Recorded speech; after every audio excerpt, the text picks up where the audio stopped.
Hi guys and welcome. Tonight we begin with something a little sootier. The grimy, gaslit world of Victorian London, a city of grand ambition, industrial marvels and soul-crushing poverty. This wasn't the London of Sherlock Holmes or Queen Victoria's palace garden parties. This was the London of fog, filth, and foul smells. A place where surviving the day was a small miracle. So before you get comfortable, take a moment to like the video and subscribe, but only if you genuinely enjoy what I do here. And let me know in the comments where you're tuning in from and what time it is for you. It's always fascinating to see who's joining us from around the world. Now, dim the lights, maybe turn on a fan for that soft background hum, and let's ease into tonight's journey together. You open your eyes, and the first thing you see is your brother's foot. Inches from your face, grimy and twitching slightly from some horrifying dream. Welcome to your one and only room. It's not a bedroom, it's not a living room, it's the room. And it's everything. You share it with 6 other souls, 1 bed, 2 chairs with questionable structural integrity, and a rat who's been around so long you're considering charging him rent. There's no wallpaper, just patches of wall where something used to be. The ceiling leaks when it rains, and even when it doesn't, it drips something that you've decided not to investigate. The fireplace is fake. The air is damp. The floor cacks like it's trying to warn you of your own mortality. You're wrapped in a thin wool blanket that hasn't been washed since the Crimean War, and the pillow under your head is made of straw, possibly mixed with someone's long-forgotten sock. There's no plumbing. That bucket in the corner, that's the toilet, bath, and emergency water source, depending on the time of day and level of desperation. You've learned to breathe through your mouth in the mornings. It helps a bit. There's one window, if you can call it that. So covered in soot and fog, it mostly just lets in the sound of cartwheels, shouting vendors, and someone aggressively coughing 3 doors down. You try not to think about the fact that the window opens onto an alley where the butcher dumps his offcuts and your neighbor keeps his goat. Every morning begins with a family-wide shuffle. You dress under blankets to avoid the cold. You swap spots around the wash basin like it's a game of musical chairs with fewer prizes. And someone always knocks over the chamber pot. And yet somehow this room is still home. You know which floorboard cacks, which corner drips, and which window pane rattles just before your neighbor yells about his stolen boots. You know the smell, the dust, the strange sense of belonging. But make no mistake, this room isn't comfortable. It isn't cute. It's a place that prepares you for the day outside by making you suffer a little before you even leave. And trust me, the streets won't be kinder. You stumble out the front door, still blinking sleep from your eyes and clutching half a crust of bread, and immediately walk face first into a wall of choking fog. But this isn't the romantic candle-lit haze they write about in novels. No, this is London's infamous pas super, and it's like trying to breathe through a cold stuffed sock. The sky is gray, the street is gray, the air is gray. You can't see the end of your own arm, and you're pretty sure that's a lamp post ahead or possibly a horse. Could go either way. This fog isn't just weather, it's murderous. Formed by the happy marriage of industrial coal smoke and natural mist, it clings to everything. It seeps into your lungs, coats your throat, and gives your clothes that signature London look, soot-streaked and mildly flammable. You cough, everyone coughs. It's part of the local soundtrack, like church bells and clattering hooves. Children hack like lifelong smokers. Old men cough so hard they rattle windows, and doctors, well, they recommend moving to the countryside, which is great advice if you own land and your own lungs. The smell is a complex bouquet. Chimney soot, sewage vapor, horse manure, and last night's overcooked cabbage. If perfume makers bottled this, it would be called odd urban misery. And it gets into everything. Your hair, your bread, your one nice shirt you wear to funerals and job interviews. It's all stained with the scent of progress. The worst part, no one's surprised. People go about their day blindly, literally. Street lamps burn all day long and still don't help. You hear someone trip in the alley next to you and someone else swear as their umbrella disappears into the mist like a ghost ship. At night, it gets even thicker. The fog curls through door cracks. It blankets the tenements. And if you don't keep a candle lit, you might walk straight into the fireplace or worse, your neighbor's lap. So yes, the air in Victorian London doesn't just choke you. It brands you, smokes you, and dares you to keep breathing. And you haven't even reached the street market yet. You've made it out of bed, out of your smoke-soaked H-vel, and down into the day's gray beginnings. Now your stomach groans. Time for breakfast. Except breakfast in Victorian London is less of a meal and more of a ritual in lowered expectations. If you're part of the working class, and you almost certainly are, breakfast isn't eggs or toast or a hearty pile of bacon. It's a crust of bread that could double as a roof tile. Maybe some porridge if the oats weren't eaten by the rats in the cupboard. And tea. Always tea, not because it's comforting, but because it's boiled.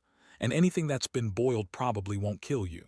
Milk only if you can afford it, and even then it's a gamble. It might be watered down or worse. Preserved with formaldehyde by enterprising vendors who think child safe is a loose guideline. Sugar is expensive.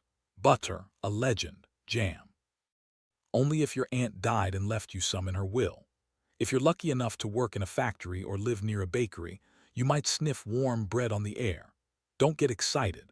That's not your bread. That's someone else's breakfast, likely belonging to a man with a hat and a last name on his door.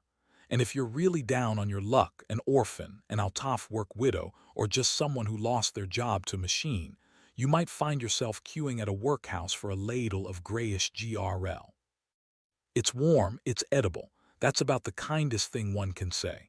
Street vendors might offer fried potatoes or old meat pies, but beware. The meat is unidentifiable, the oil ancient, and the odds of intestinal regret high. Still, the smell is oddly inviting. When you're starving, everything smells like hope. You eat quickly, standing, wrapped in your coat like a cloak of denial. There's no dining room, no soft morning music. Just cold fog, clanging wheels, and the distant sound of someone already yelling about stolen coal. And now, bellies only half full and spirits not at all. It's time to step into the real monster. The streets of London. Welcome to the streets of Victorian London. A sprawling, chaotic organism pulsing with smoke, mud, and misery. Every step you take is a calculated risk. And the street doesn't care if you're late for work or just trying to cross the road without being trampled to death. First things first, there are no sidewalks. Or if there are, they're so narrow, cracked, and crowded that using them is a polite suggestion, not a safety guarantee. The main road is a mucky battlefield of hoof-beats, wagon wheels, and ankle-deep sludge. Horse-drawn carts barrel past at terrifying speeds. Carriages clip corners. One false move, and you're face down in a puddle that smells like something died in it, because something probably did. Now mind the gutters. They run down the middle of the street carrying all the city's discarded glory. Rotting vegetables, dead rats, coal ash, the contents of chamber pots dumped from upstairs windows, and the occasional shoe-foot optional. Crossing them without slipping requires Olympic-level balance or a very long stick and no dignity. But it's not just the terrain that's out to get you. It's the people, too. You've got street urchins darting around like caffeinated squirrels, pickpockets brushing against your coat accidentally, and vendors yelling about eels, kippers, or something vaguely called meat. Everyone's yelling all the time about everything. There are also the coppers trying to look important while ignoring most of what's happening around them. If someone gets stabbed, they'll eventually wander over, assuming the shift hasn't ended or they haven't been bribed to look the other way. The air, still thick with smog, now flavored with horse manure and pipe smoke. And in the distance, you hear the bells of St. Paul's. Or maybe that's just your ears ringing after someone shouted in your face about chimney soot. Oh, and if it rains, which it does, often the streets turn into rivers of filth. No one offers an umbrella. No one even looks surprised. You just pull your coat tighter and trudge through it, hoping your boots don't dissolve. And this is just your commute. Survive the streets and you might live to find a job, or at least something that pays enough to keep bread on the table and rats off your toes. You've navigated the sewers masquerading as streets, dodged horses and hooligans, and now it's time to make your living if the city allows it. In Victorian London, a job isn't a title. It's a test of endurance, a way to slowly fall apart while clinging to the illusion of stability. If you're a man, you might be lucky enough to land work in a factory 12 to 16 hours a day, 6 days a week for wages that wouldn't feed a well-behaved cat. The noise is deafening. The air is full of soot, metal shavings, and regret. If you lose a finger in the machine, don't worry. There are 20 children lined up behind you ready to take your spot. Don't fancy machinery. Try bricklaying or hauling coal or working in the docks where your back gives out by 30 and your teeth fall out by 40 if you live that long. Women, you're scrubbing floors, washing other people's laundry until your hands dissolve, sewing buttons until you forget what daylight looks like, all for pennies.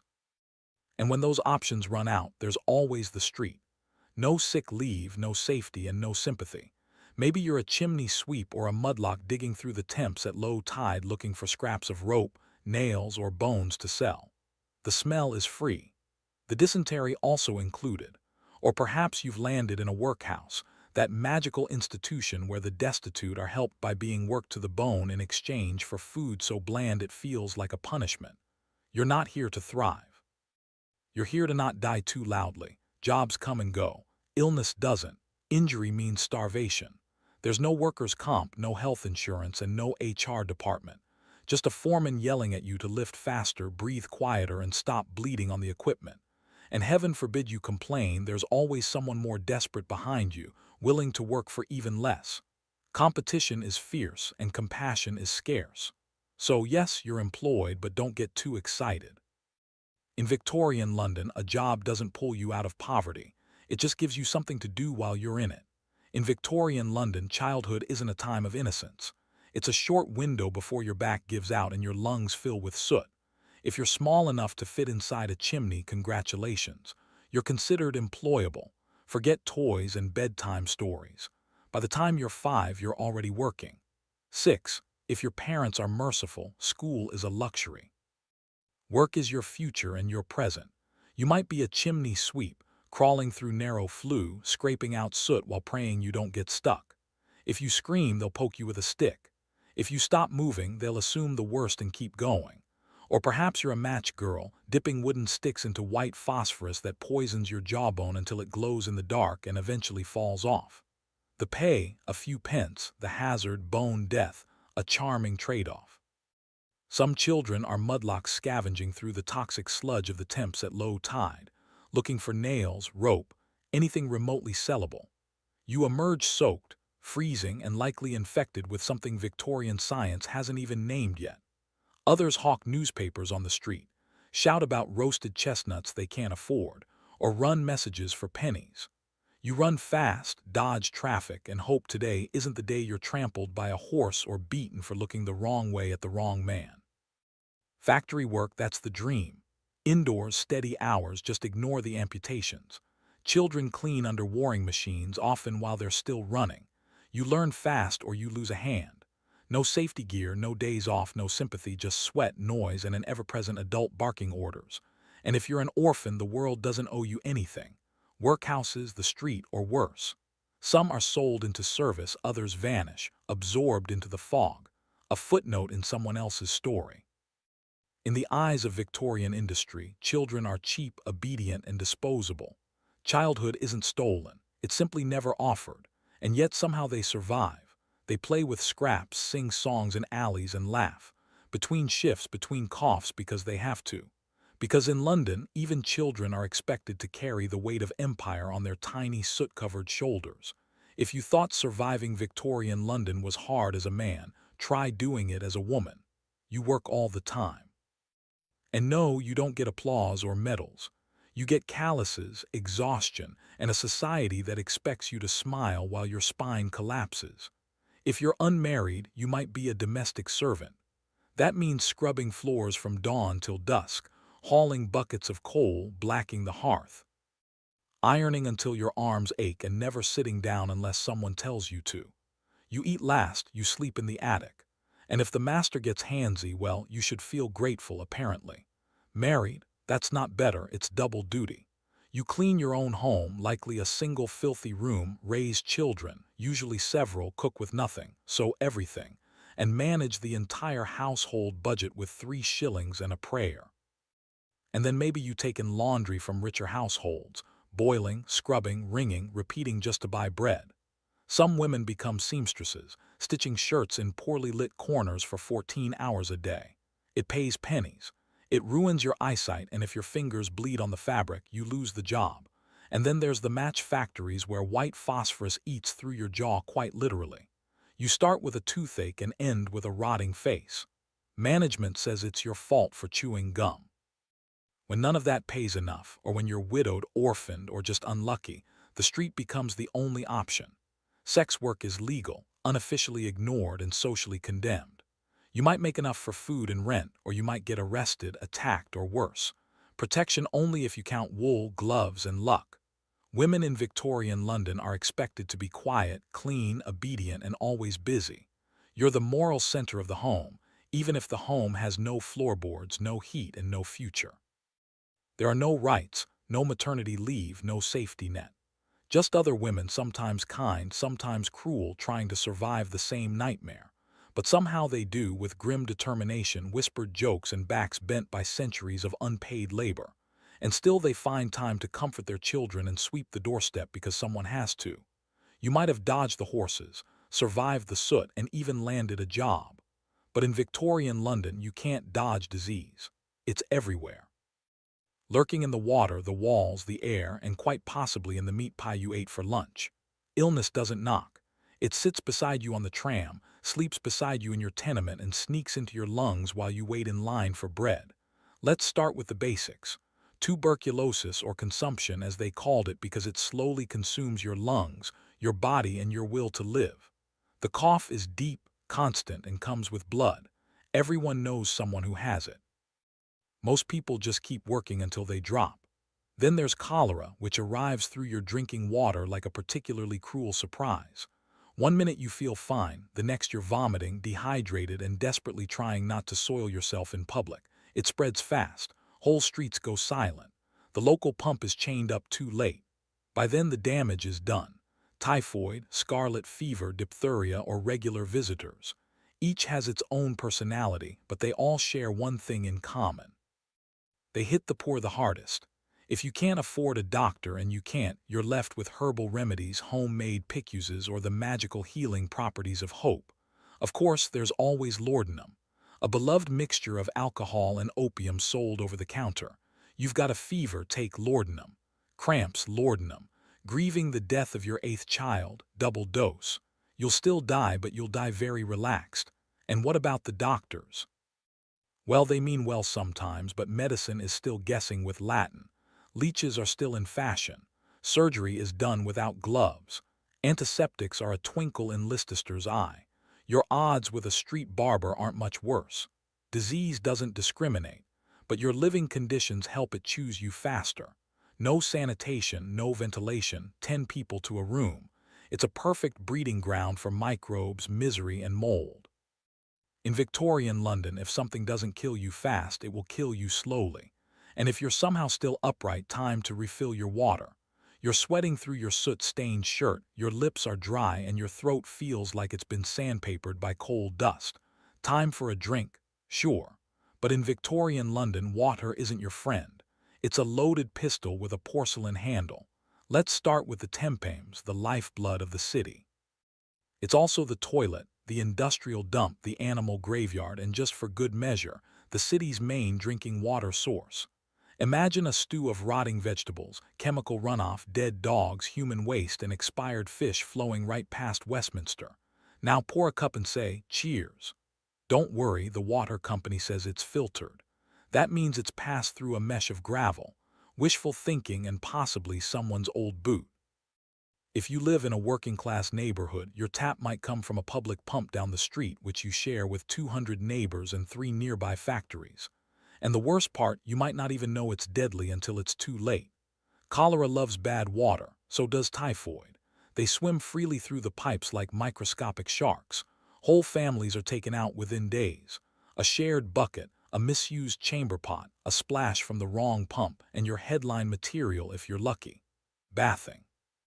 Now that's adorable. Most people don't have bathtubs. If you're middle class, you might share one with the family once a week. If you're poor, it's a tin tub in the kitchen once a month, if that. And that same water might double as laundry rinse, dish water, or a place to soak your aching feet. Hygiene is creative. The government starts installing sewers eventually, thanks to the Great Stink of 1858, when the smell from the temps was so horrific that Parliament fled the building. It took stench to make change. Until then, you boil your water when you can or drink beer, the safe Victorian beverage for children and adults alike. Weak, warm, and slightly fizzy with salvation. So yes, in Victorian London, you can die from a glass of water. The trick isn't just avoiding thirst. It's avoiding where the thirst takes you. You've tried honest work. It's long, filthy, and barely pays enough to buy yesterday's bread. The water might kill you. The factory definitely will. And the rent collector doesn't take IUS. So what's left? Crime. And in Victorian London, it's not just an act. It's a career path. Start small. Maybe you're a pickpocket or a dipper, as the slang goes. You blend into crowds near the markets, bump someone gently, and vanish with a pocket watch or coin purse. Charles Dickens made Oliver Twist famous, but the real-life versions didn't get musical numbers.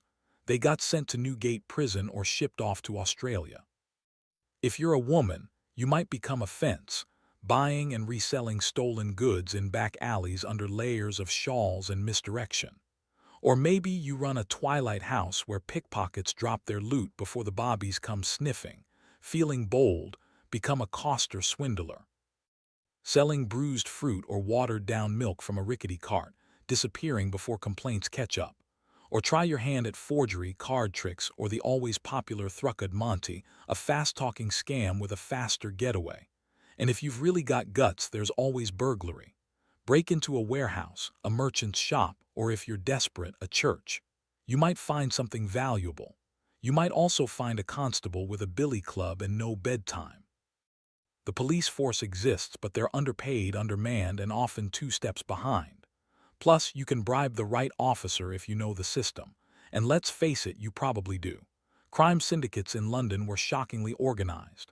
Some had territories, code words, and full recruitment pipelines. Then there's the resurrection men, body snatchers who dig up fresh graves to sell corpses to medical schools. It's gruesome. It's illegal. It pays better than sewing buttons. Of course, the consequences are real. Get caught and you could be flogged, branded, jailed, or worse, transported to a penal colony. But if the alternative is starving on a cold street, well, risk has a certain appeal. Because in Victorian London, morality comes second to hunger. Crime isn't the opposite of work, it is work. And for many, it's the only job that hires. Let's say you've caught something. A cough, a fever, maybe your leg's been run over by a delivery cart. Time to see a doctor. Luck. Because in Victorian London, medicine is less healing science and more creative improvisation with sharp metal. Doctors are out there, sure, some even wear coats. But unless you're wealthy, your first stop isn't a physician. It's a chemist where the cure for every ailment is a small bottle of laudanum, opium in liquid form, ideal for anything from a sore throat to existential dread. It won't cure you, but you'll stop caring. Can't afford a chemist. Maybe there's a barber surgeon down the road. Yes, a man who cuts hair and also amputates legs. If your wound is infected, he'll saw it off. No anesthesia, no antiseptic, just a stick to bite and a bucket to scream into. And don't even think about hospitals. They're overcrowded, poorly ventilated, and smell like old bandages and lost hope. The instruments aren't sterilized. Surgeons wipe their hands on aprons between patients. Germ theory exists, but many still think disease is caused by bad air and moral failure. If you survive the treatment, infection may finish the job. A splinter can become a death sentence. A toothache, that's 2 days from sepsis. And childbirth, well, women go in with pain and come out with a baby or a gravestone, sometimes both. Medical textbooks are filled with confidence and wrong guesses. You might be prescribed bleeding, mustard plasters, or a mild electrocution to stimulate the humors. They balance the body by draining it mostly of blood, money, and hope. There are a few progressive doctors with new ideas. Cleanliness, hand-washing, maybe even antiseptics, but they're usually mocked by their peers. After all, how dare anyone imply that a gentleman doctor's hands carry germs? So what do most people do when sick? They wait. They sip herbal tea. They light a candle and lie very still, because every treatment carries a risk. And recovery often feels more accidental than intentional. You don't go to the doctor to get better. You go because you've run out of other options. And sometimes, just sometimes, you come back out alive. The sun sets, the gas lamps flicker to life, and the fog thickens like a shroud. You might think the city calms down at night, but this is Victorian London. When the light fades, the real dangers come out. Forget cozy firesides and quiet evenings. The streets belong to shadows, and they're not empty. The gas light barely cuts through the mist. Everything is a silhouette. A hunched figure in the alley, a cloaked shape behind a lamp post, footsteps that echo one beat too many. If you're out alone, you're either lost or you've run out of better options. The police patrol in pairs, swinging their tunchuns and trying to look menacing, but even the constables know certain alleys are best left alone. Criminals on the night and most wear shoes softer than a copper's boots. Robbers, cutthroats, and pickpockets thrive after dark. And if your route takes you through Whitechapel or Lumhus, you hold your breath and walk faster. Not because of ghosts, though the fog does play tricks, but because someone might be watching. And in 1888, he might have a knife. If you're a woman, the danger triples. Men leer from corners, offers are whispered. Some follow, others don't bother whispering. The darkness hides everything. Faces, screams, and sometimes bodies. Even if you stay indoors, you're not always safe. Tenement buildings creak and groan. Rats scratch behind walls. Arguments erupt 2 floors down and end with breaking glass or breaking bones. Sometimes someone vanishes, and no one asks why. And let's not forget the fires. Chimneys spark, stoves tip, a knocked-over oil lamp ignites a sleeping mat. No smoke alarms.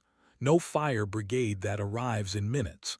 Just neighbors shouting and throwing buckets into a blaze they can't control. If you must venture out, you carry a candle or a lantern and hope the flame doesn't blow out in the wind or worse, draw attention. Because in Victorian London, night isn't rest, it's risk. The poor don't sleep peacefully. They sleep light, one eye open, one ear tuned to the creak of stairs. And for many, morning is just something to survive to. The morning arrives, or at least you assume it does, because in Victorian London, light isn't so much seen as guessed at through the thick, suffocating smog. It rolls in like a living thing, a gray, greasy mist made of coal, smoke, fog, chimney ash, and the weary sighs of 1,000 overworked boilers. It wraps around buildings, slinks into cracks, and settles in your lungs like a squatter who refuses to leave. You cough again. You never really stopped.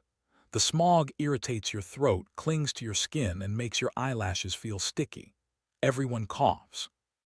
It's part of the daily soundtrack, along with the church bells, the clip-clop of hooves, and someone yelling about turnips.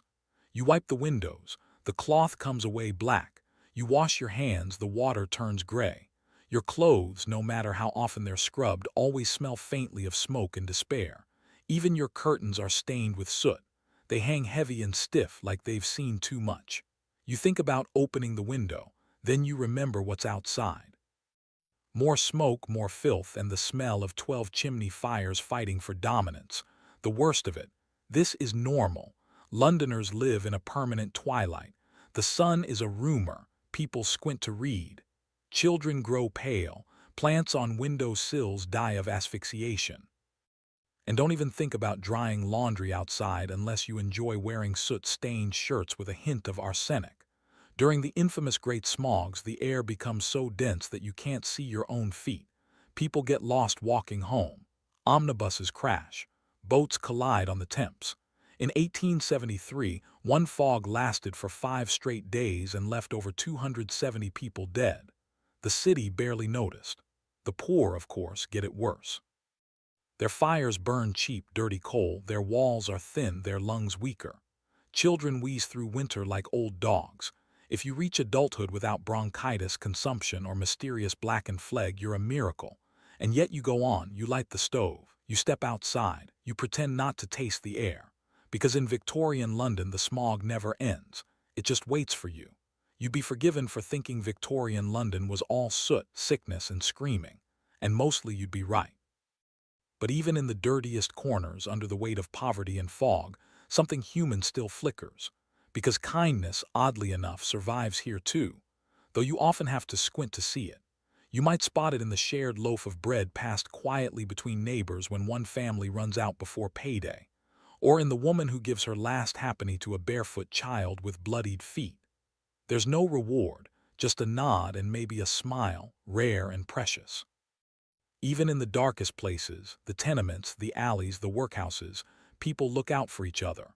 Not always, not perfectly, but often enough to prove that the city hasn't broken them completely. A mother shares her hot brick on a freezing night. A chimney sweep helps a new boy not get stuck on his first climb.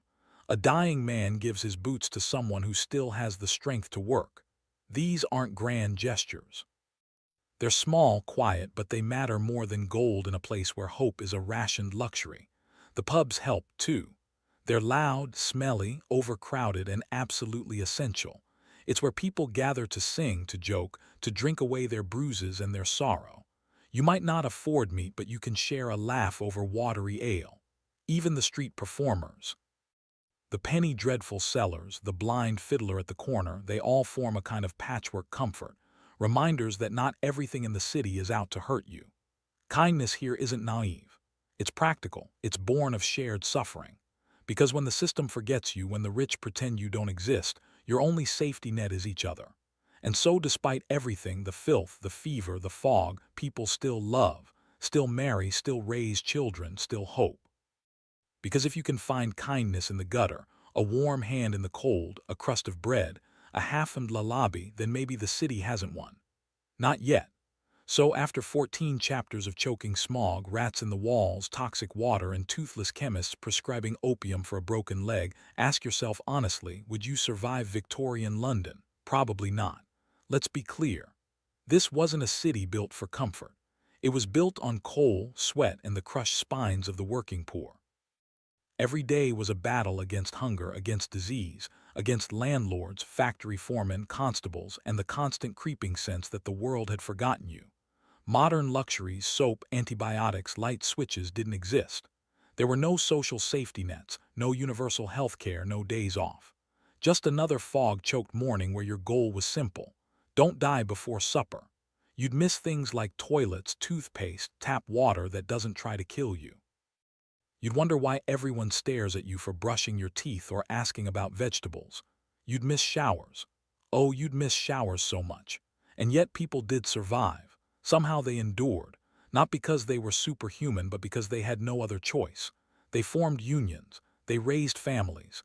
They organized strikes, wrote novels, played music on street corners, and clung to hope like it was the last piece of bread in the pantry. They laughed, yes, even in the fog. They found love in crowded slums, sang lullabibus over screaming children, and danced in pubs after 16-hour shifts. They weren't just victims. They were tough, resilient, and painfully human. You probably wouldn't last a day. And that's not an insult, it's a reminder. The people who did, they carried the weight of an empire on their backs, often barefoot, often hungry, and almost always ignored. They built the world we now complain about in heated rooms with clean drinking water. So maybe it's okay that we wouldn't make it, but let's at least remember them. Not as soot-covered statistics, but as people who survived the impossible every single day. Gorgo was born into a city that didn't just break the rules, it redefined them. Sparta, unlike the rest of Greece, wasn't known for golden temples or philosophical debates. It was known for warriors. And Gorgo, she was born right at the top of that brutal food chain. The daughter of King Cleomenes, one of the two ruling kings of Sparta. From the moment she took her first breath, Gorgo's life was already political. She wasn't some ornament to be married off for alliances. In Sparta, women could own land, speak in public, and be educated, a fact that shocked other Greeks. And Gorgo wasn't just any Spartan woman. As the king's only child, she was expected to observe, learn, and one day wield influence in a world dominated by hoplite shields and sharp spears. As a young girl, she likely witnessed royal councils where matters of war and diplomacy were debated with blunt urgency, and she paid attention. Her father, Clemens, wasn't the most stable ruler. In fact, some thought he was completely mad by the end. But he left Gorgo with an early understanding of how dangerous politics could be and how sharp the knife edge of power truly was. There's a famous story. When she was only about 8 or 9 years old, a foreign ambassador tried to bribe her father to support the Persian Empire. While the adults whispered, young Gorgo stepped forward and boldly warned her father, "Father, you had better leave or this stranger will corrupt you." That wasn't just precocious. It was fearless. Her father listened and the man was thrown out of Sparta. The lesson: Gorgo had teeth, and people learned early not to underestimate them. So before she was even of marriageable age, Gorgo was already showing signs of political brilliance and steel-edged judgment. She wasn't just royalty by blood. She was royalty by behavior. And in a society that admired discipline, clarity, and brutal honesty, Gorgo thrived. Her destiny was already in motion, not as a passive queen in a gilded palace, but as a Spartan lioness, ready to guard her people, and if needed, speak louder than the kings themselves. Gorgo's marriage to King Leonides was not a tale of courtly romance or opulent weddings. This was Sparta, where practicality reigned and weakness was despised. Leonides wasn't just any Spartan man. He was a warrior through and through, known more for his silence and scars than for charm or poetry. But Gorgo was not looking for poetry. She was looking for power and a partner. By marrying Leonidas, she became queen. But unlike queens elsewhere in Greece, Gorgo didn't fade into the background. There were no secluded women's quarters for her, no endless weaving by candle light. Spartan queens were expected to speak, to advise, to stand beside their kings as intellectual equals. And Leonidas knew exactly who he had married. Gorgo was clever, fiercely loyal to Sparta, and utterly unafraid to speak her mind, even to him. Their partnership was built on mutual respect. In the famously Tour style of their people, they likely spoke few words, but every word counted. Gorgo, raised in the fire of politics since childhood, likely advised Leonidas on diplomatic tensions, Persian threats, and internal Spartan rivalries. While other Greek women were hidden from public life, Gorgo helped shape Spartan policy from within the palace walls and beyond. One of her most legendary moments came during the build-up to the Persian invasion. As tensions with Xerxes grew, Leonidas prepared to march north with his small army of 300 Spartans. Before he left, Gorgo, now a seasoned political mind, wasn't overcome with tears or begging. Instead, she offered him just 6 chilling words. "Come back with your shield or on it." That wasn't just a farewell, that was an order. It was the ultimate Spartan command, reminding her husband that death in honor was preferable to life in shame. If he couldn't win, he was to die standing. And Leonidas did. At Thermopylae, he and his 300 fell to the last man, buying precious time for Greece to rally. His death would echo through history, but Gorgo's words would echo louder. She didn't just send her husband off to die. She helped forge the myth of Thermopylae itself. While Leonidas died a hero, Gorgo lived to protect the legacy and perhaps to shape the empire his sacrifice tried to save. After Leonidas' death at Thermopylae, many queens would have slipped quietly into mourning, perhaps disappearing from the public eye. Not Gorgo.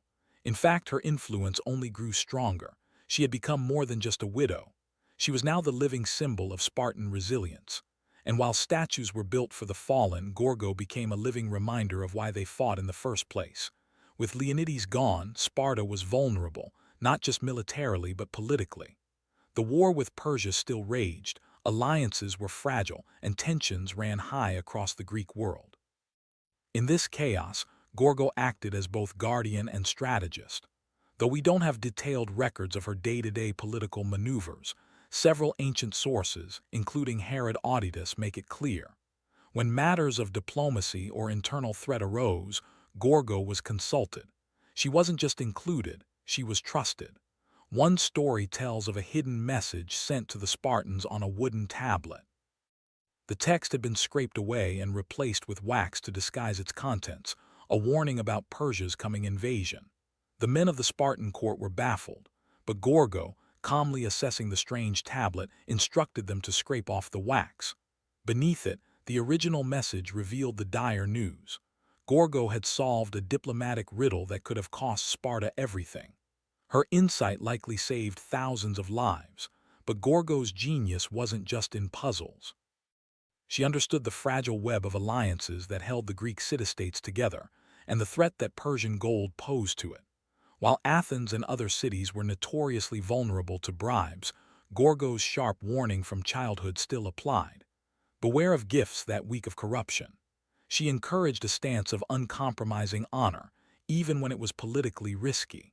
And the Spartans listened. Because when Gorgo spoke, it wasn't with the softness expected of women in most of the ancient world. It was with the precision of a soldier and the clarity of a strategist. She knew what was at stake, not just Sparta's land but its very soul. Even in grief, Gorgo remained unshaken. The shield Leonidas carried into battle may have been lost, but Gorgo became something greater, the mind that would carry Sparta through its darkest days. To understand Gorgo's significance, you have to understand what it meant to be a woman in Sparta and how Gorgo took that already rare privilege and amplified it into something nearly legendary. Spartan women were unlike any other in the ancient world. While Athenian women were confined to the home, barred from politics, and barely educated, Spartan women were trained to be physically strong, mentally sharp, and socially assertive. This wasn't just cultural flair. It was survival strategy. Spartans believed that strong women produced strong sons. So girls ran, wrestled, and trained alongside boys in their youth. They were expected to be healthy, confident, and unafraid to speak blunt truths. But Gorgo wasn't just one of many tough Spartan women. She was the finest example of what Spartan womanhood could be. She was known not just for her wisdom, but for her razor-sharp wit. There's a famous anecdote where a foreign woman asked her, "Why are you Spartan women the only ones who rule your men?" Gorgo didn't hesitate. She shot back, "Because we are the only women who give birth to men." That line wasn't just clever, it was pure Sparta.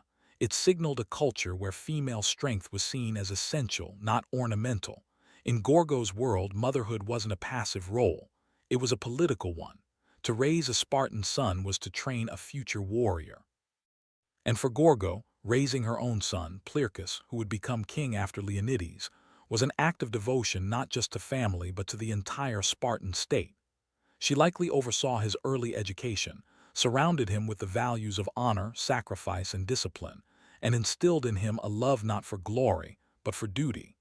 Yet Gorgo never flaunted her power. She didn't need to. Her voice carried weight precisely because she used it sparingly and always with precision. She wasn't a ruler in name, but a force in reality. While Sparta remained a dual monarchy led by men, Gorgo's presence ensured there was always a keen-eyed strategist watching from behind the throne. In many ways, she was the unspoken lore of Sparta, upholding its ideals, pushing its leaders, and sharpening its spine. Gorgo didn't just redefine what it meant to be a queen. She redefined what it meant to be a Spartan. The death of Leonidas at Thermopylae was a seismic moment, not just emotionally, but politically. He had become a martyr for all of Greece, a symbol of resistance against Persian tyranny. But Sparta could not afford to weep for long. War was still raging, and the decisions made in the months that followed would determine the fate of the entire Greek world. And while Gorgo held no official rank, her influence didn't vanish with her husband's body. With her son Plerchus still a minor, a regency had to be established. While historical records don't list Gorgo as a formal regent, we can be sure she had a role in guiding his education and shaping the political decisions made in his name. This wasn't a time for grieving mothers. This was a time for cold calculation. The Persian threat was still looming and Greece was deeply divided. Athens wanted to fight on sea, Sparta on land. Unity was fragile. It was likely during this critical period that Gorgo became something of an unofficial advisor to the Spartan Gerousia, the Council of Elders. She understood both Persian cunning and Greek pride. And more importantly, she understood how to balance Spartan honor with practical survival. Sparta could not afford to be reckless, nor could it afford to look weak. Gorgo had seen what unchecked ambition did to her father, Clemens, and she had learned how to walk the tightrope of power. She would have been present as Sparta debated its next steps, whether to march north again, whether to commit troops to the naval battle of Salamis, or whether to defend the Peloponnese and let the rest of Greece fend for itself. These were not easy decisions, and they were being made by men who had just lost their king in a blaze of glory. Gorgo's presence, rational, emotionally controlled, and deeply patriotic, may have been the anchor Sparta needed. There is no record of her giving orders, but there didn't need to be. Spartan queens led through example, not decree. Her mere survival, her unshaken presence, was itself a kind of leadership. In a city obsessed with honor, Gorgo had already proven that she could carry the shield. And now, without Leonides, she carried the memory of his sacrifice into every political decision that followed. As the war against Persia raged in the years past, Gorgo's role subtly shifted. From queen consort to queen mother, from political influencer to guardian of legacy. Yet, she was never a relic of a past era. Gorgo remained a living embodiment of Spartan ideals, a presence so formidable that even without a crown or battlefield, she still commanded attention. Her son, Plerchas, eventually took the throne, but he was not the kind of king his father had been. Quiet, less known, and largely absent from military glory, Plerchas ruled in the long shadow cast by Leonidas. And behind him, still watching, was Gorgo, the woman who had raised him, shaped him, and ensured he understood what it meant to carry the blood of a hero. But what made Gorgo exceptional wasn't just her connection to two kings. It was her mind, her reputation, and the rare fact that she appears by name in multiple ancient sources, something extremely uncommon for women in classical history. Herodotus, the so-called father of history, mentions her more than once, praising her intelligence and recounting her ability to solve riddles and navigate political threats. In a world where women were often nameless shadows, Gorgo stood out not as a myth or a lover or a tragic figure, but as a mind to be reckoned with. She was in many ways the embodiment of what Sparta wanted to believe about itself. A society where even women were strong, wise, and ready to defend their homeland at any cost. Gorgo didn't need to fight with a spear. She fought with words, with counsel, with unwavering resolve. Her contributions weren't made on dusty battlefields, but in war councils and private conversations, in raising a king and keeping a nation emotionally intact during its darkest hours. Even centuries later, her name remains one of the few ancient Spartan women preserved by history, not because she was a queen, but because she was impossible to forget. In an age when the achievements of women were easily erased, Gorgo's intellect, sharp tongue, and political bravery left a mark too deep to wash away. She didn't inherit greatness. She carved her own version of it, and Sparta, brutal and uncompromising as it was, loved her for it. Sparta prized few things: silence, strength, and discipline.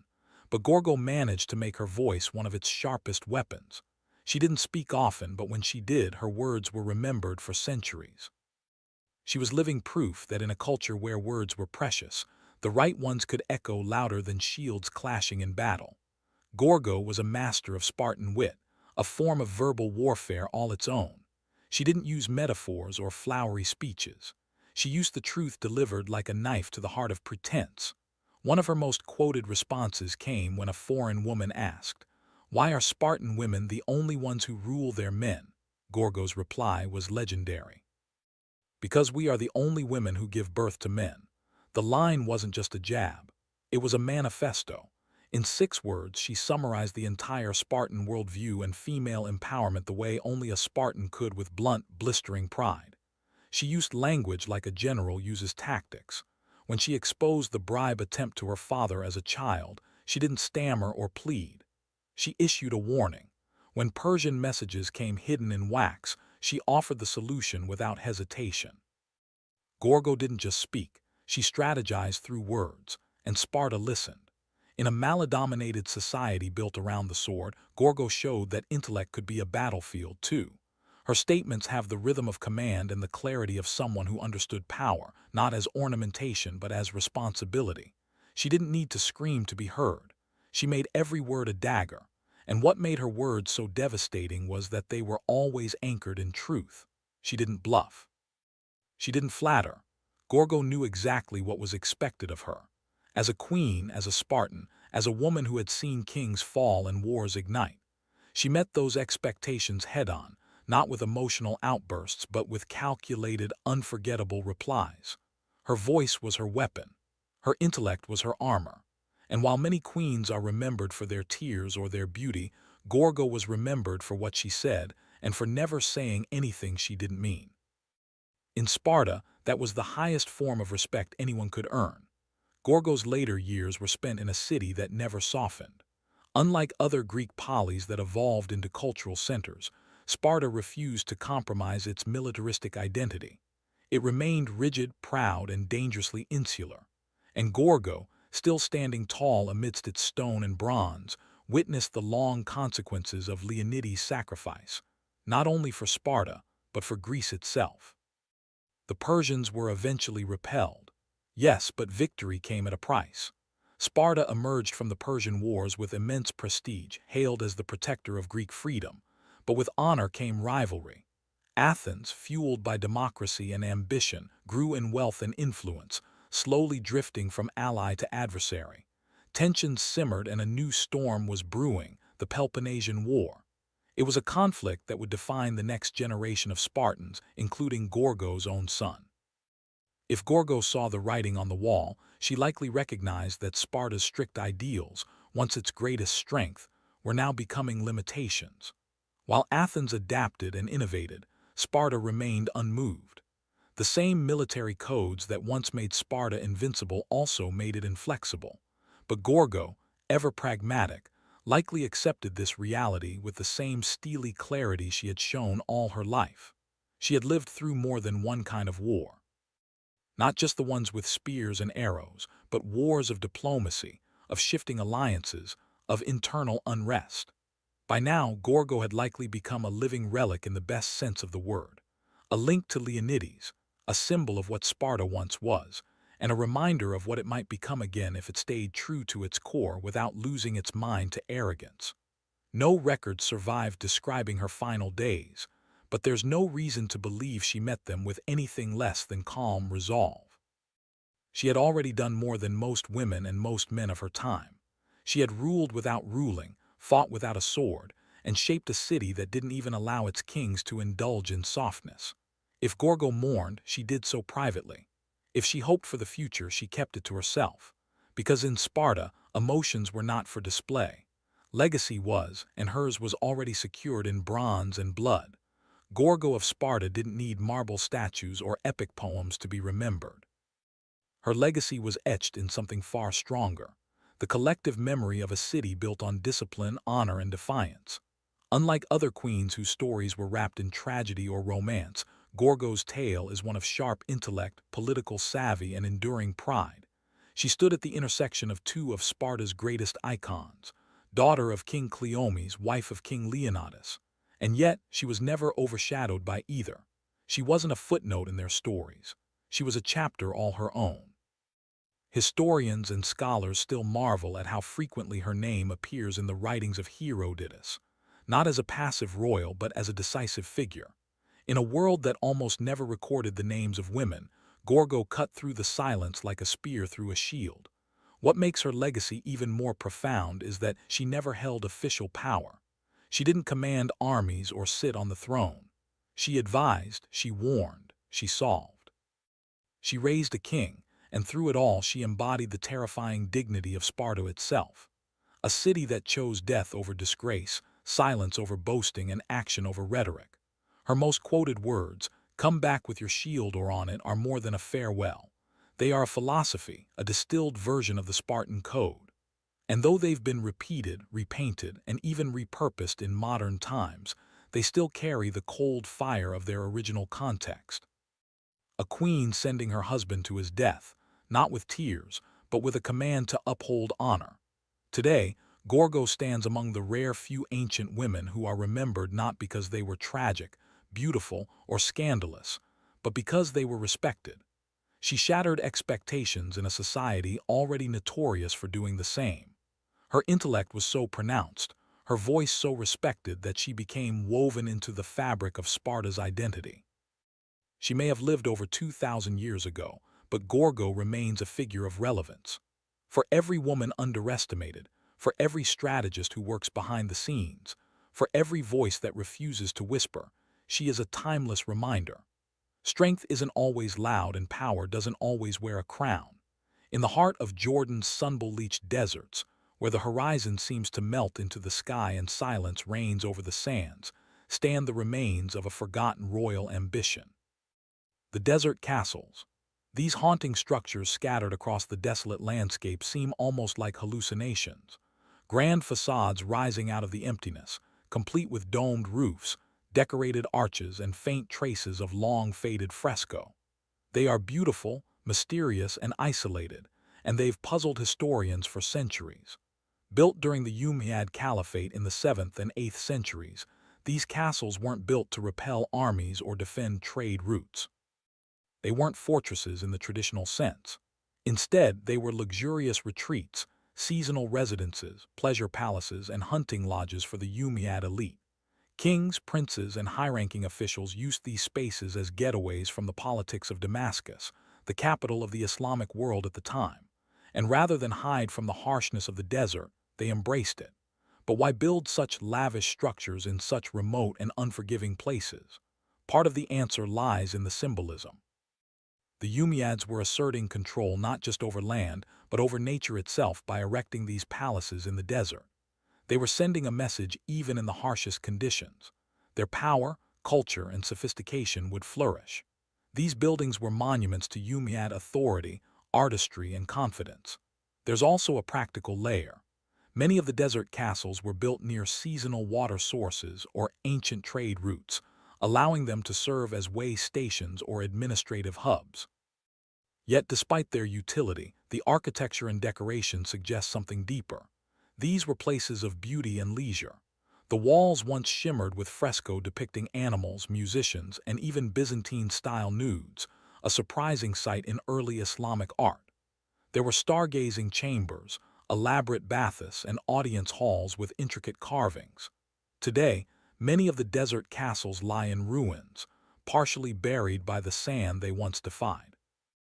But even in decay, they tell a story of a time when the desert was not a place to escape, but a place to transform.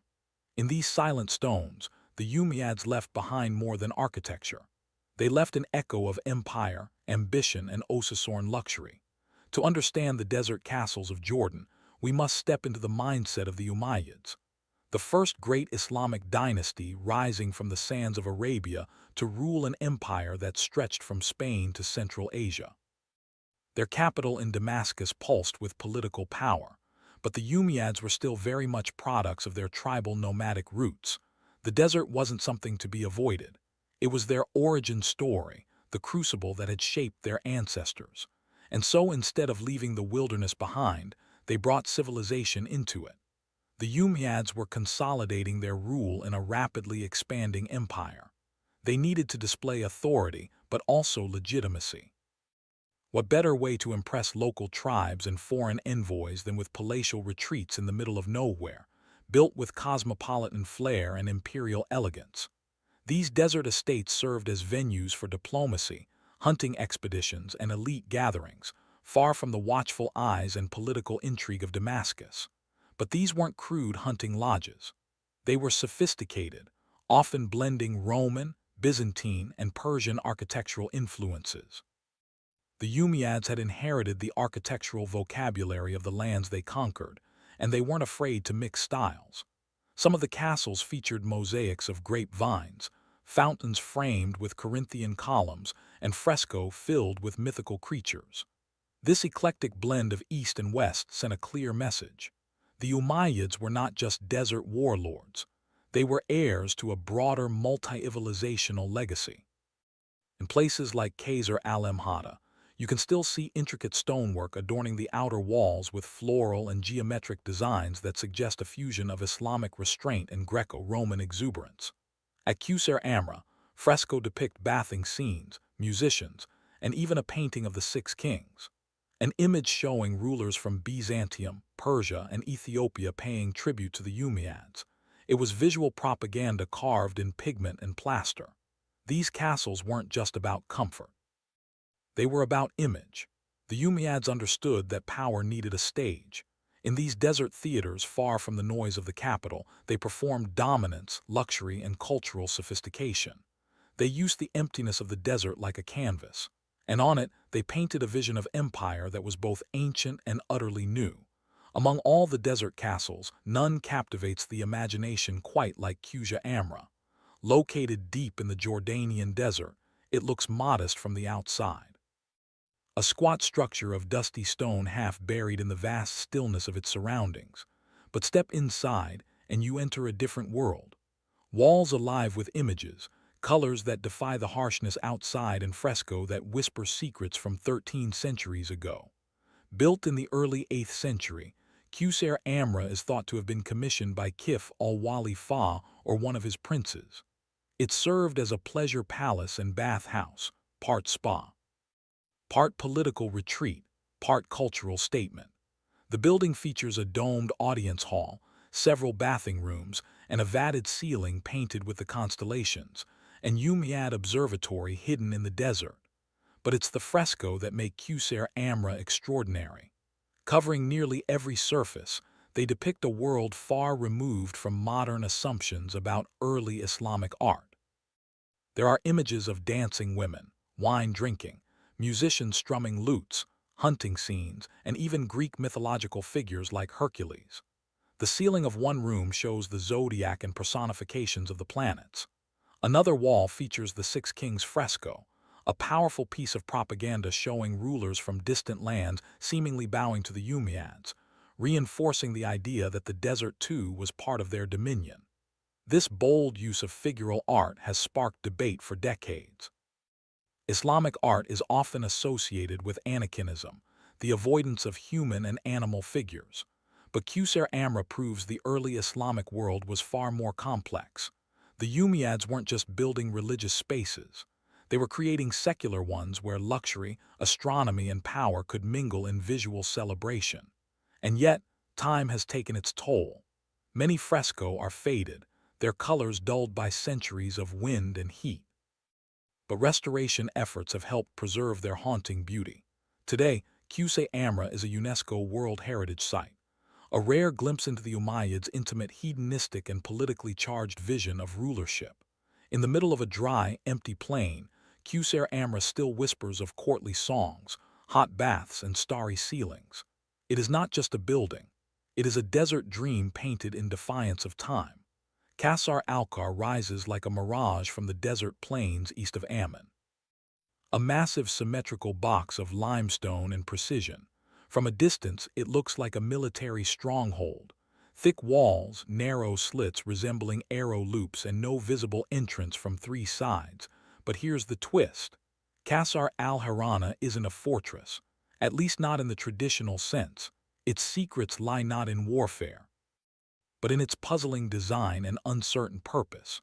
Built around the early 8th century, this desert structure is one of the best preserved Umayyad castles, yet scholars remain divided over what it actually was.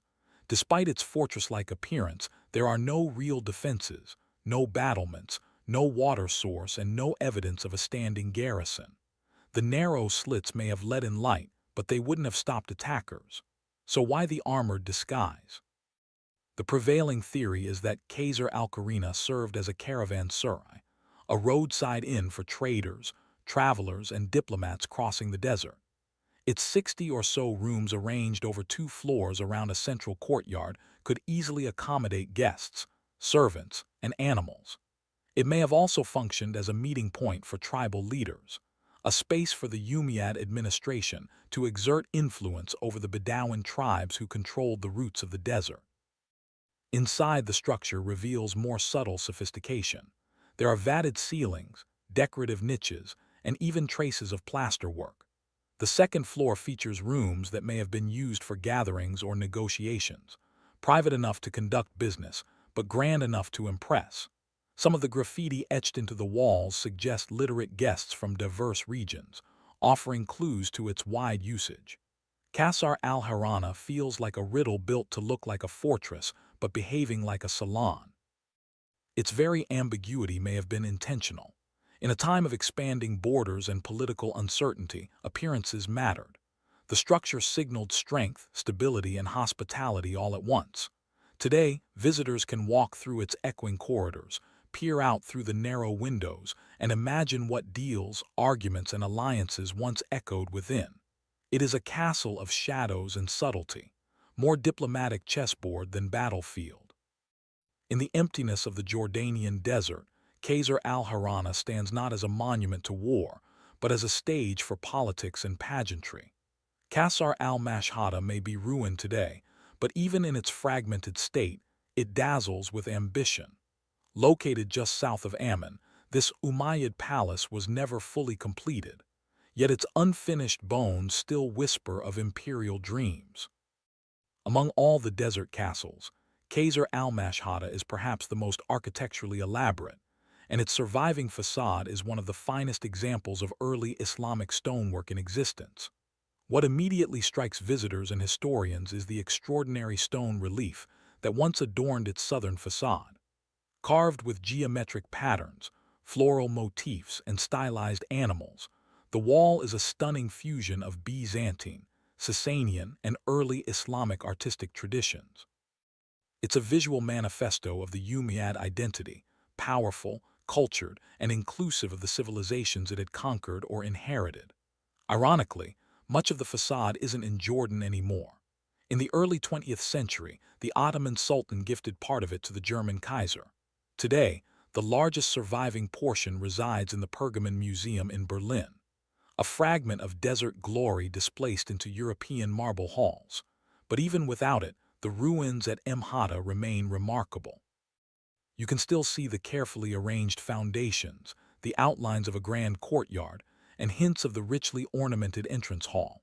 So, what was Qasr al-Mashhata meant to be? Most scholars believe it was intended as a winter palace, not just a retreat, but a royal statement.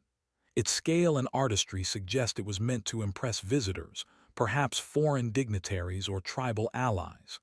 The palace would have featured audience halls, private quarters, courtyards, and even a mosque. All part of a self-contained oasis of power in the desert. But then construction abruptly stopped. Some say the death of Kaif al-Wali II, who commissioned it, led to its abandonment. Others point to structural issues or shifting political priorities. Whatever the reason, Mashhada was left incomplete, its vision frozen mid-dream. And yet the ruin still commands respect. Even unfinished, Qasr Mashhada tells a clear story. The Umayyads were not just warriors or rulers. They were builders of culture, masters of design, and visionaries who dared to bring luxury into the most desolate of landscapes. Mashhada may have fallen silent, but its carved stones still speak the language of empire. Bold, intricate, and enduring. It might seem strange at first, elaborate baths in the middle of the desert. But for the Umayyads, hammams were more than just places to wash. They were spaces of ritual, relaxation, diplomacy, and even celestial contemplation. Scattered throughout the desert castles of Jordan, these bath complexes stand as testaments to how the Umayyads brought civilization and comfort into one of Earth's most unforgiving environments. Take Qusayr Amra, for example. Behind its painted walls lies a complete Roman-style bath system. A poditarium, changing room, tepidarium, warm room, calarium, hot steam room, and a furnace system underneath to heat it all. Just like the old Roman therma. The technology wasn't new, but the intent was freshly Islamic. The Umayyads had absorbed the knowledge of their conquered territories and adapted it to their own needs. In a world where water was precious, having a functioning bathhouse was a sign of serious wealth and power. It demonstrated the caliphate's ability to manipulate nature, not just survive it. Bathing wasn't just hygienic, it was social. Here, rulers and courtiers could relax, host tribal leaders, or discuss matters of state away from the prying eyes of the court. It was intimacy wrapped in ceremony. And then there's the art. In the steam-filled walls of these hammams, we find fresco that challenge expectations, zodiac signs, planetary figures, bathing women, musicians, hunting scenes. The ceilings in some baths even resemble ancient planetariums, especially in Qusayr, where constellations are meticulously painted across the dome.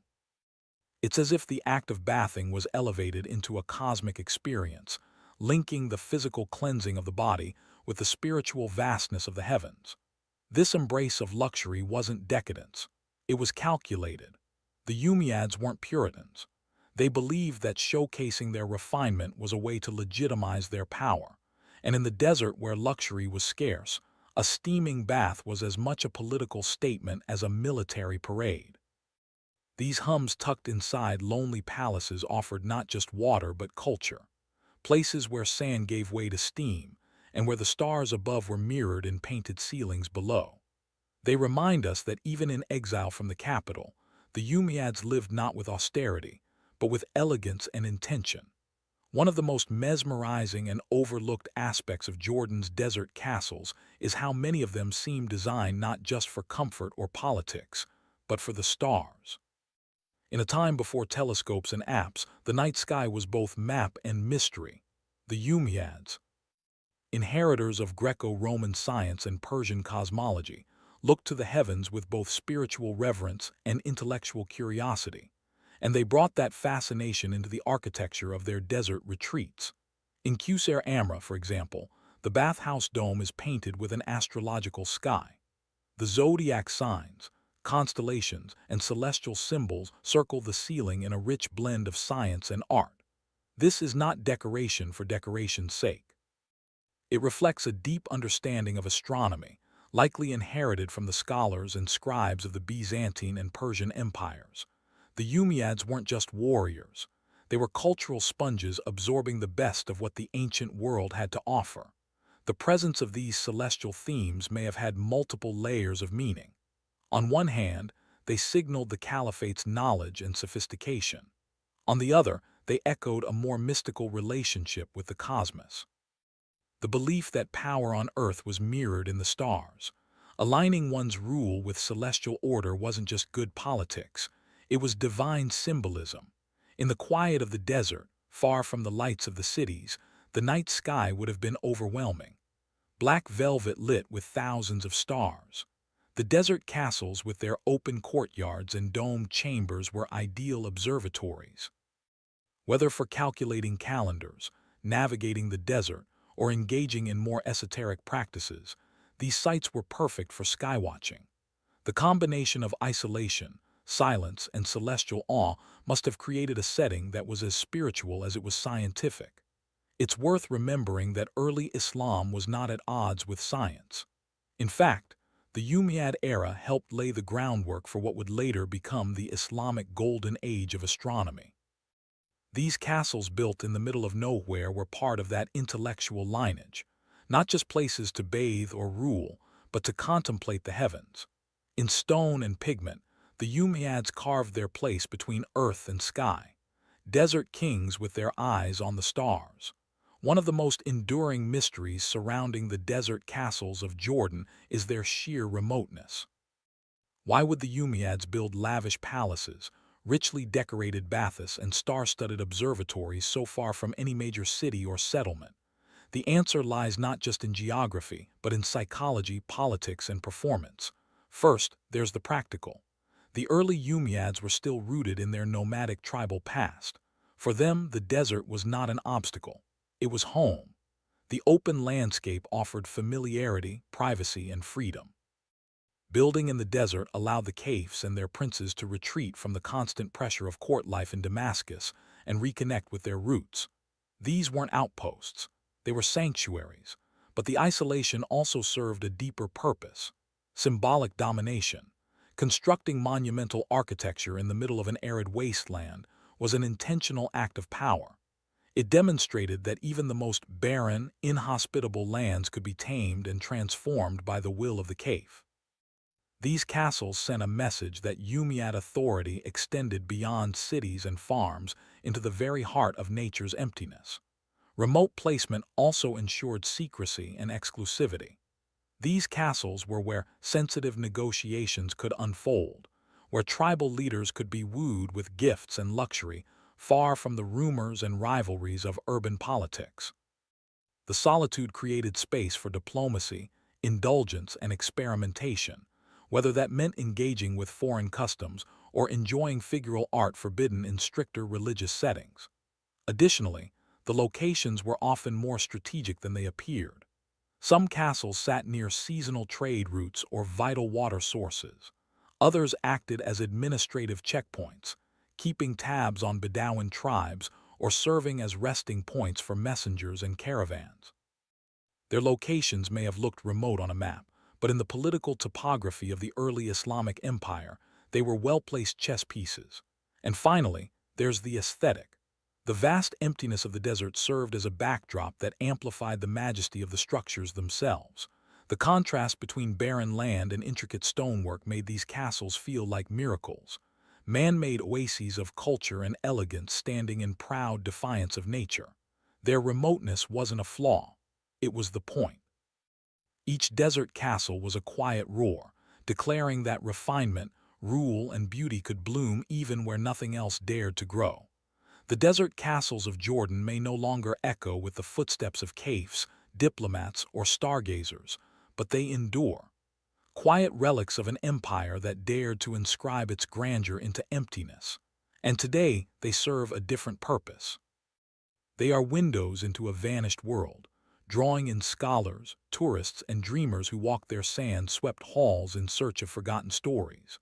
Modern Jordan has embraced these sites not only as historical treasures, but as symbols of cultural resilience. Castles like Qusay Amra, Kasr Karana, and Kasr Mashhada are now protected heritage sites, with Qusay Amra proudly wearing its UNESCO World Heritage Site status. Restoration projects carefully balancing preservation with authenticity have stabilized fresco-cleared debris and opened these ruins to public exploration. Still, time and nature remain persistent adversaries. The harsh desert climate, intense sun, dry winds, and sand erosion continue to threaten the delicate artwork and structures. Conservationists face the daunting task of protecting sites that were never meant to last over 1,000 years, let alone face modern tourism and climate challenges. But the effort persists, driven by a sense that these ruins hold not just artistic or architectural value, but spiritual and cultural insight. For modern visitors, these castles provoke wonder and questions. How could such beauty exist in such isolation? What does it say about the nature of power, art, and survival?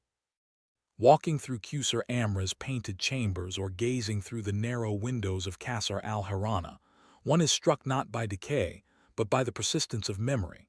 And in a broader sense, the desert castles remind us that the early Islamic world was far more diverse, creative, and open than often portrayed. These structures challenge assumptions about art in Islam, about luxury in the desert, about the boundaries between East and West. They reveal a dynasty that was at once rooted in tradition and hungry for innovation. Today, the castles stand alone again, surrounded by silence and stone. But they are no longer forgotten. They speak not with shouts but with whispers about a civilization that saw the desert not as a void but as a stage. And against all odds, their story still travels across the sands, echoing into the modern world. Imagine a world without numbers, without writing, without even the concept of months or hours. This was the world of our Paleolithic ancestors, yet even then time moved and people noticed. Before there were calendars, timekeeping devices, or even language to describe it, early humans tracked time by watching nature. The rhythm of the earth, its light, its seasons, its sky was their only clock. The most obvious cycle was the day itself. Sunrise and sunset divided time into light and dark. But beyond that, humans quickly learned to observe the moon. Its phases were consistent and dramatic, a glowing disk growing, shrinking, and disappearing with eerie regularity. The moon became the first timekeeper, dividing life into repeating units that would later inspire the idea of months. In fact, the word month itself comes from moon. To early humans, a full lunar cycle, about 29.5 days, meant far more than a pretty light in the night sky. It was a guide for hunting, planting, gathering, and preparing for what came next. But the moon wasn't alone. Shadows changed length throughout the year. The position of the sun at sunrise shifted along the horizon, and certain stars only appeared during specific seasons. Over generations, communities began to notice these patterns and, more importantly, to pass them on. This knowledge wasn't just observational. It was sacred. Understanding time meant understanding the gods, the land, and life itself. Ancient people carved notches into bones, painted symbols on cave walls, and aligned stones with the sun's rising point during solstices. These weren't primitive scribbles. They were early efforts at marking the passage of time. Some of the oldest known calendars come from 30,000 years ago. Antler bones with carved tally marks, possibly tracking moon cycles or menstrual cycles, both deeply tied to survival and fertility. In the absence of clocks, early humans lived in tune with nature's cues. Time was not abstract. It was the breath of the earth. It told you when to move, when to hunt, when to hide, and when to hope. Before time had numbers, it had meaning. And before it had names, it had stories, etched in stone, passed by fire, light, and guided by the heavens above. For ancient humans, the moon wasn't just a source of light. It was a clock written in the sky. Its phases were predictable and mesmerizing, waxing crescent to full moon, then waning to darkness before the cycle began again. This roughly 29.5-day rhythm was the earliest and most universally observed natural cycle. Long before civilizations rose, hunter-gatherers across continents were counting moons. Not years or weeks, but moons. These lunar phases became the foundation of the first real calendars. We know this because archaeologists have found engraved bones and stones with carved markings in repeating sequences, likely tallying the days between each visible moon phase. Some of these artifacts are over 30,000 years old, predating writing and even agriculture. One such find, the Ashes Ashango bone from Central Africa, contains a series of notches that many scholars believe correspond to a lunar calendar, perhaps even one used to track fertility or hunting seasons. Why the moon? Because it was the easiest way to see time change. Solar changes happened slowly and stars required deep knowledge, but the moon was obvious, shifting every few days and offering a sense of progress. For early humans, especially nomadic ones, this was practical and reliable. A month was a complete moon cycle, and 12 of those came close to a full solar year, though not quite. This mismatch would cause problems later, especially for agricultural societies that needed more accurate planting schedules. As civilizations began to form, many cultures formalized these lunar calendars. The Babylonians, Egyptians, Chinese, Ma, and Hebrews all used versions of lunar timekeeping. Some, like the Islamic calendar, remain strictly lunar to this day. Others began adjusting, adding leap days or months to sync the moon's cycle with the solar year. But in these early stages, the moon reigned supreme. The calendar wasn't just a tool, it was a sacred map. The moon was often personified as gods, goddesses, or celestial beings who watched over the people. Its cycles were tied to festivals, rituals, and myths. In tracking the moon, early humans weren't just measuring time. They were giving it meaning. The moon taught us to count, and in counting we began to understand time not as an endless blur, but as something that could be held, named, and passed on. As human societies evolved from nomadic bands to settled agricultural communities, the moon alone was no longer enough. Farming required more than knowing when a month had passed. It demanded precise awareness of the seasons, when to plant, when to harvest, when rains would come or frost would return. And for that, early humans turned to the sun. Unlike the moon, the sun's movements were subtle, stretching across the horizon over the course of a year. But those who observed patiently began to notice a pattern. The sun did not rise and set in the same place every day. At certain times of year, what we now call the solstices and equinoxes, the sun reached key turning points. These became cosmic anchors, marking the longest and shortest days, and the times when day and night balanced perfectly. Ancient people began to build solar calendars, not with ink but with stone. The most famous example is Stonehenge in England. Though its exact purpose remains debated, its alignment with the summer and winter solstices is unmistakable. On those days, the sun rises or sets perfectly in line with specific stones. In a world without clocks, this was breathtaking precision. Similar alignments appear across the globe. In the Nabtaplier Stone Circle in Egypt's desert, in Cho Canyon in North America, and in the temples of Machu Picchu. These weren't random. They were built by sky watchers who connected celestial events with agricultural cycles and religious rituals. For these ancient societies, the sun was more than a giant torch. It was divine. Many cultures worshipped solar deities. Ra in Egypt, Enai in the Andes, Surya in India. The return of the sun after the longest night was often cause for celebration, symbolizing rebirth and continuity. These festivals, aligned with solar events, eventually formed the backbone of early religious calendars. Tracking the sun required patience, architecture, and spiritual vision. It meant observing not just one month at a time, but a full solar year, mapping the sky, recording the horizon, and marking time with permanence. Where the moon gave us motion, the sun gave us structure. Through stones and shadows, humans began to bind the heavens to the earth. And in doing so, time was no longer just a cycle. It became a calendar carved into the land, aligned with the stars and wrapped in the sacred. For early civilizations, tracking time wasn't just about agriculture or seasons. It was a spiritual act. Time itself was sacred, a divine rhythm flowing from the heavens into daily life. Each moment had meaning. Each season carried cosmic weight. Calendars weren't simply charts. They were instruments of ritual designed to align human behavior with the will of the gods.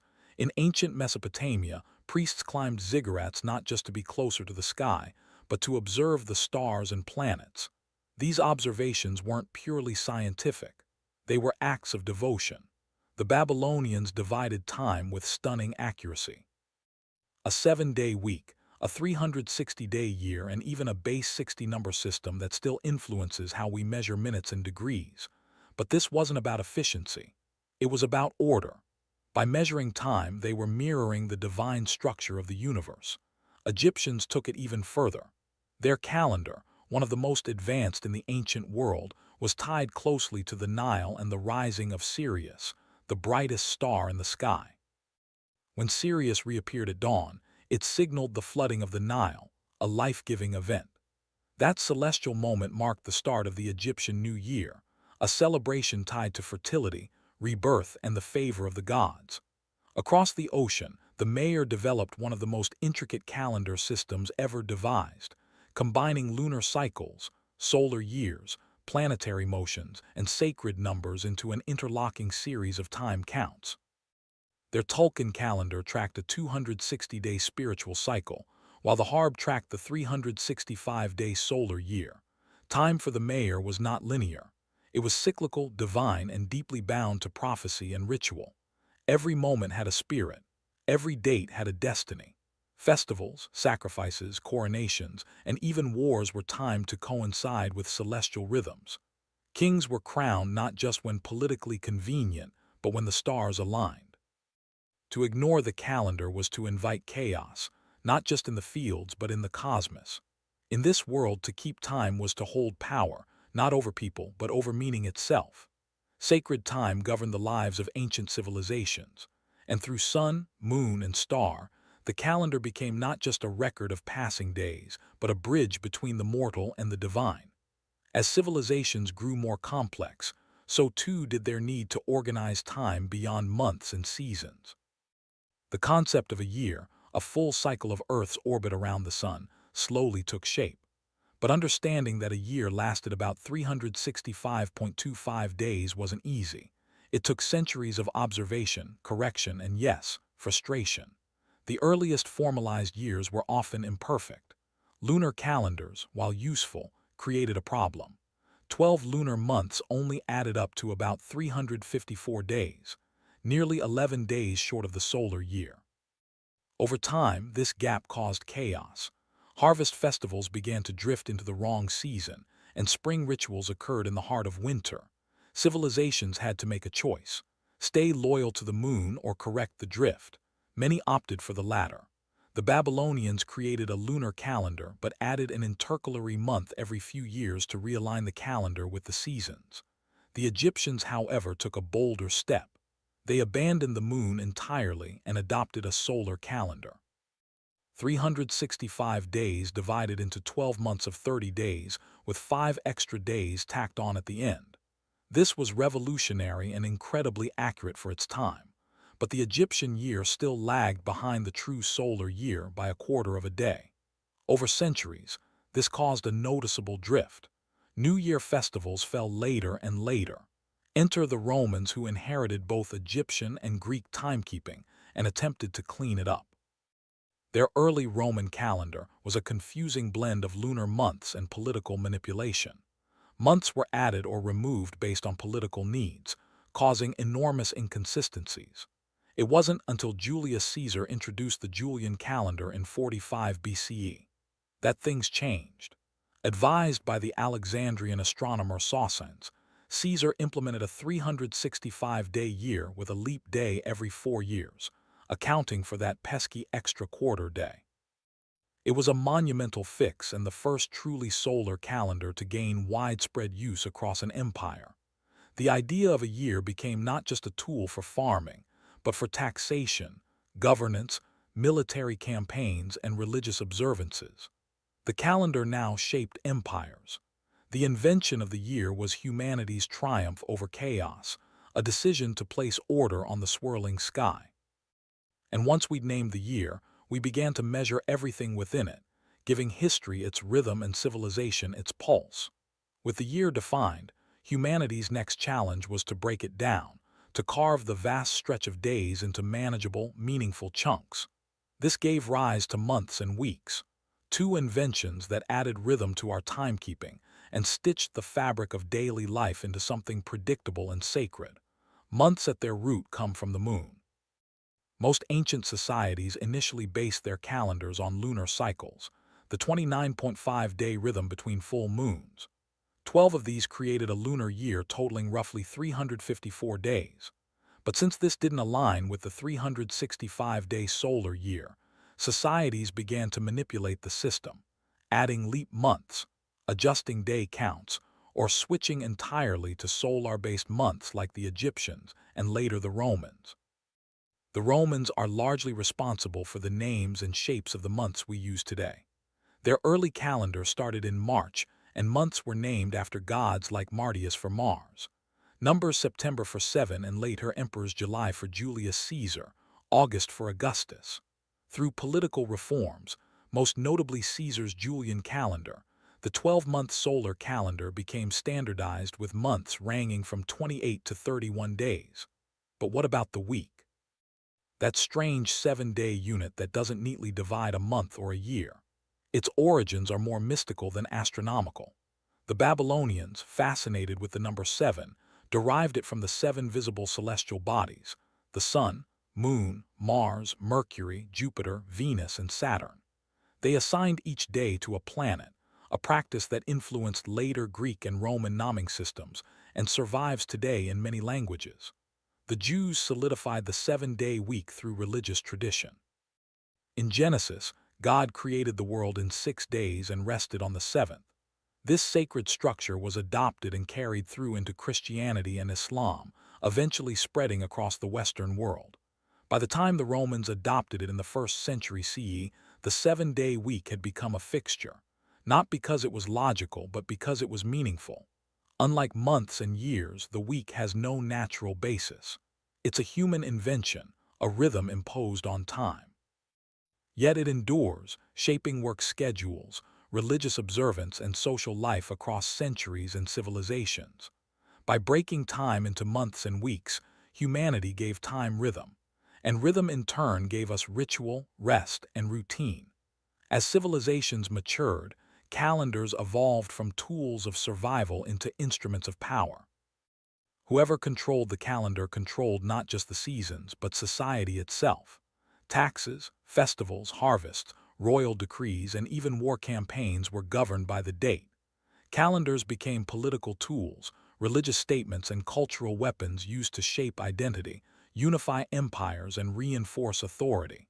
In ancient Rome, Julius Caesar's reform of the chaotic Roman calendar wasn't just a bureaucratic fix. It was a statement.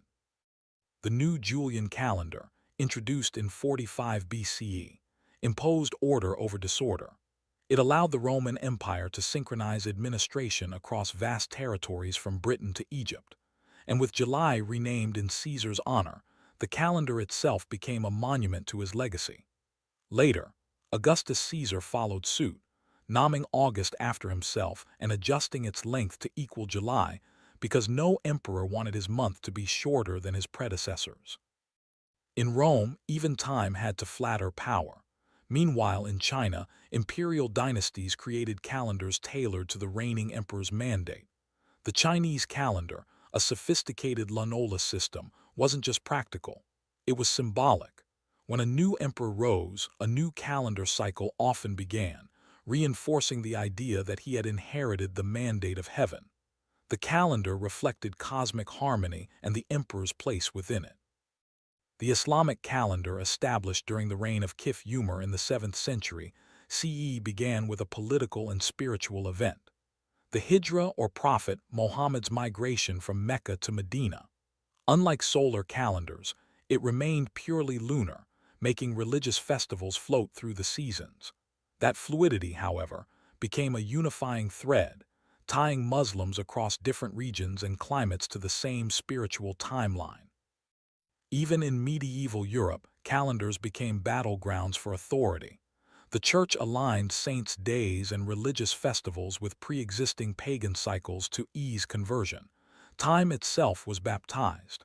The calendar didn't just tell people what day it was, it told them how to behave. Calendars weren't neutral. They were curated by those in charge, defining when debts were due, when armies marched, when gods were honored, and when history began. From emperors to priests, kings to astronomers, the right to mark time became a form of dominion. Because to shape the calendar was to shape reality itself, to make your story the rhythm of everyone else's life. By the 16th century, time itself had drifted out of sync. The Julian calendar, once a masterpiece of Roman engineering, had slowly lost accuracy. It miscalculated the solar year by about 11 minutes annually, a small error that over centuries added up. By the 1500s, the spring equinox, which once fell around March 21st, had crept backward to March 10th. For a church that depended on precise dates to celebrate Easter, this was a theological crisis. Enter Pope Gregory the Thundy, who in 1582 launched the most significant calendar reform in history, the Gregorian calendar. Guided by Jesuit astronomers and mathematicians, the Pope's solution was both simple and radical. To realign the calendar with the actual solar year, 10 days were dropped. October 4th, 1582 was immediately followed by October 15th. Time itself was rewritten, but the reform didn't stop there. Gregory's team also revised the leap year rule. The Julian calendar added a leap day every 4 years, but that was too generous. The new rule kept the leap year every 4 years unless the year was divisible by 100, unless again it was divisible by 400. So 1600 was a leap year, but 1700, 1800, and 1900 were not. This corrected the long-term drift and brought the calendar's accuracy within 26 seconds per year of the solar cycle. Still, adoption wasn't immediate or universal.